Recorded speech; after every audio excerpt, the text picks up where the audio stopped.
এবার ধরা খেল ভারত পলাতক শেখ হাসিনার প্রেস সচিব, দালাল, সাংবাদিক নায়েবুল ইসলাম খান।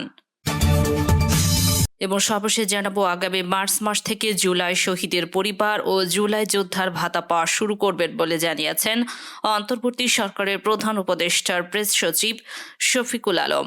এতক্ষণ শুনছিলেন সংবাদ শিরোনাম, এখন থাকছে বিস্তারিত। নাইম ভাই ওনার অফিসের কোনো একটা প্রতিষ্ঠান থেকে ওনার অফিসের মানে অফিসিয়ালি 5 লাখ টাকা নেওয়া হয়েছিল, সেটা চাঁদা বলেন ঘুষ বলেন যেভাবে হোক নেওয়া হয়েছিল। নাইম ভাই তাকে জবাব দিয়েছিল যে দেখো ওই টাকাটা না আনলে আমি আমার এমপ্লয়ীদের বেতন দিতে পারবো না, এখন আমি কি অফিস বন্ধ করব নাকি ওই টাকাটা নিব? আমার মনে হয় ওই জার্নালিজম আপনি আমার শিখাচ্ছেন। নায়েবুল ইসলাম খান দেশের গণমাধ্যমের এক আলোচিত, বিতর্কিত, সমালোচিত অধ্যায়। তার শিশুরা তাকে সাংবাদিকতার পীর মানলেও কম বেতনের সাংবাদিকদেরকে চাকরি ধান্দাবাজিতে উৎসাহিত করা, তেলবাজি সহ নানা বিতর্কিত কর্মকাণ্ডে আলোচিত ও সমালোচিত একজন তিনি স্বঘোষিত রাজাকার।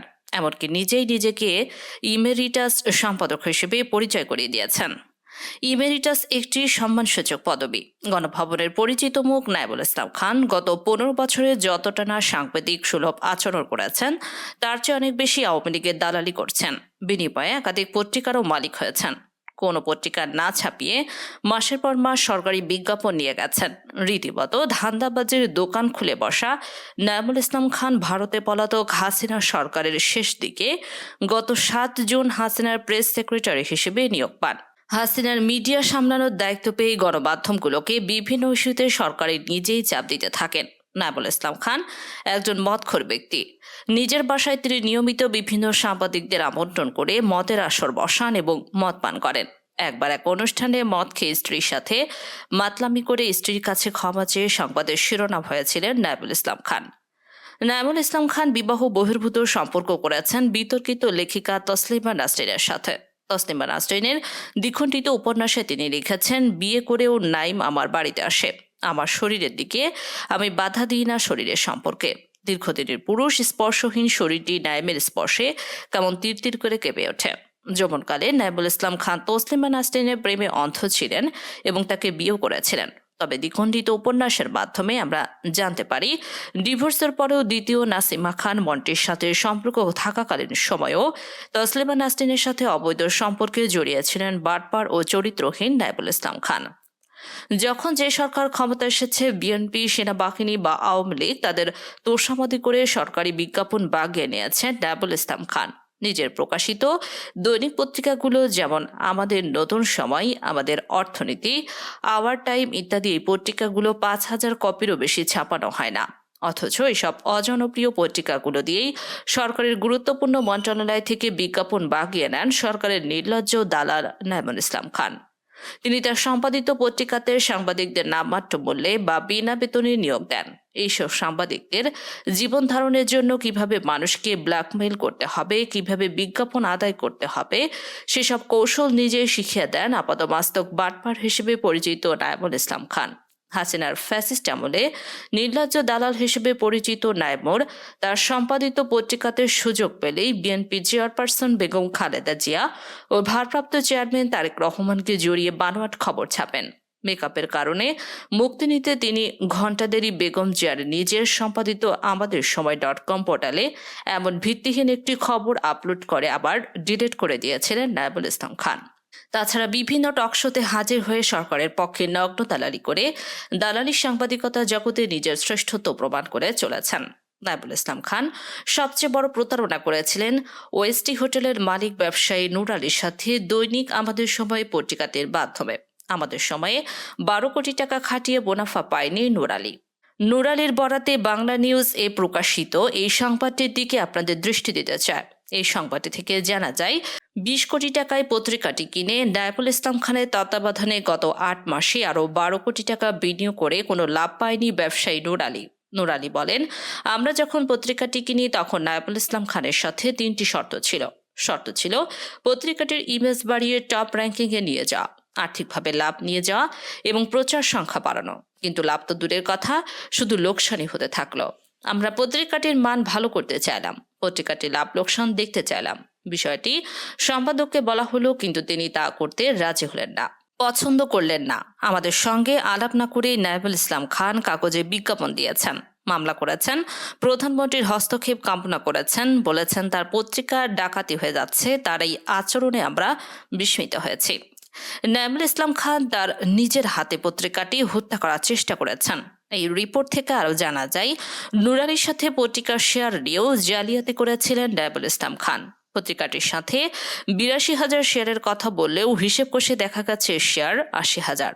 এই প্রসঙ্গে নুরালি বলেন, নাইবুল ইসলাম খান পত্রিকাটি আমাদের কাছে বিক্রির আগে বিভিন্ন জনকে শেয়ার দেওয়ার কথা বলে টাকা নিয়েছেন, কিন্তু কাউকেই তিনি শেয়ার দেননি। কয়েকদিন আগে এক ব্যবসায়ী তার বিরুদ্ধে মামলা করেছেন, শেয়ার দেওয়ার কথা বলে তার কাছ থেকে টাকা নিয়েছিলেন, কিন্তু শেয়ার না দেওয়ায় ওই ব্যবসায়ী মামলা করেছেন। নাইবুল ইসলাম খান হয়তো আমাদের টাকাও মেরে দিতে চেয়েছিলেন। ব্যবসায়ী নুরালির বরাতে নাইবুল ইসলাম খানের বিরুদ্ধে যে অভিযোগগুলো আমরা তুলে ধরলাম এখানে শেষ নয়। আমাদের সময় পত্রিকাটির নুরালির কাছে বিক্রি করলেও তিনি পত্রিকার অনলাইন ভার্সন তার কাছে বিক্রি করেননি বলে উদ্ভট এক দাবি করে বসান। দৈনিক পত্রিকা বিক্রির পর সেটির অনলাইন ভার্সন তিনি বিক্রি করেননি বলে এক আজব দাবি করে অনলাইন সংস্কার নিজের করায়ত্ত করে রাখেন নাইবুল ইসলাম খান। নাইবুল ইসলাম খান ও তার পরিবারের সদস্যদের ১৬৩টি ব্যাংক হিসাবের সন্ধান পেয়েছে বাংলাদেশ ফাইন্যান্সিয়াল ইন্টেলিজেন্স ইউনিট। এসব ব্যাংক হিসাবে ৩৮৬ কোটি টাকার সন্দেহজনক লেনদেন হয়েছে। তিনি বিদেশে অর্থ পাচার করেছেন বলে সন্দেহ করেছেন দুদকের কর্মকর্তারা। প্রাথমিক তথ্য যাচাইয়ের পর তার বিরুদ্ধে অনুসন্ধানের সিদ্ধান্ত নিয়েছে সংস্থাটি। দুদকে আসা আর্থিক গোয়েন্দা প্রতিবেদন উল্লেখ রয়েছে, নাইবুল ইসলাম খান ও তার স্ত্রী সন্তানদের ১৬৩টি ব্যাংক হিসেবে ৩৮৬ কোটি টাকা জমা করেছেন। এর মধ্যে ৩৭৯ কোটি ৫২ লাখ টাকা উত্তোলন করে নিয়েছেন। বর্তমানে হিসাবগুলোতে ৬ কোটি ২৭ লাখ টাকা জমা রয়েছে। এছাড়া পরিবারের ৪ সদস্য ক্রেডিট কার্ড ব্যবহার করেন ১২টি। এই কার্ডগুলো দিয়ে ২৮ লাখ টাকার বেশি লেনদেন করেছেন। প্রতিবেদন পর্যালোচনায় দেখা যায়, নাইবুল ইসলাম খানের ব্যক্তিগত ব্যাংক হিসেবে সংখ্যা ৯১টি। এসব হিসাবে ২৪৯ কোটি টাকা জমা হয়। এর মধ্যে ২৩৮ কোটি ৩৪ লাখ টাকা তিনি উত্তোলন করেছেন। বর্তমানে তার ব্যাংক হিসেবে মাত্র ৬৪ লাখ টাকা জমা রয়েছে। তার স্ত্রী নাসিমা খান মন্টি ১৩টি ব্যাংক হিসাব পরিচালনা করেন। এসব হিসাবে ১৬ কোটি ৯৬ লাখ টাকা জমা হয়। এর মধ্যে তিনি ১৩ কোটি টাকা উত্তোলন করেছেন। তাদের ৩ মেয়ের ব্যাংক হিসেবেও মোটা অঙ্কের অর্থ জমা হওয়ার তথ্য মিলেছে প্রতিবেদনে। সেখানে আদিবা নাইম খানের হিসাবে ৩৫ লাখ, লাবিবা নাইম খানের অ্যাকাউন্টে ১ কোটি ২৫ লাখ এবং জুলিকা নাইম খানের অ্যাকাউন্টে ৬১ লাখ টাকা জমা রয়েছে। এসব অর্থের সিংহভাগই তারা উত্তোলন করে নিয়েছেন। এছাড়াও নাইবুল ইসলাম খানের স্বার্থ সংশ্লিষ্ট প্রতিষ্ঠানের ৪৬টি হিসাবে জমা হয়েছে ১২৭ কোটি ৬৪ লাখ টাকা। এর মধ্যে পুরো টাকায় তিনি উত্তোলন করেছেন। বর্তমানে মাত্র ২১ লাখ টাকা জমা আছে। আগামী মার্চ মাস থেকে জুলাই শহীদদের পরিবার ও জুলাই যোদ্ধারা ভাতা পাওয়া শুরু করবেন বলে জানিয়েছেন অন্তর্বর্তী সরকারের প্রধান উপদেষ্টার প্রেস সচিব শফিকুল আলম। এছাড়া এককালীন ভাতার এক অংশ আগামী জুন মাসের মধ্যে দেওয়া হবে, বাকি অংশ আগামী অর্থবছরে পরিশোধ করা হবে। আজ বৃহস্পতিবার রাজধানীর ফরেন সার্ভিস একাডেমিতে আয়োজিত প্রেস ব্রিফিংয়ে এসব কথা জানান তিনি। এ সময় জুলাই শহীদদের পরিবার ও জুলাই যোদ্ধারা কি কি সুবিধা পাবেন তার বিস্তারিত তুলে ধরেন শফিকুল আলম। গত ৯ ও ২৪ ফেব্রুয়ারি প্রধান উপদেষ্টার কার্যালয়ে অনুষ্ঠিত সভায় এসব সিদ্ধান্ত হয়।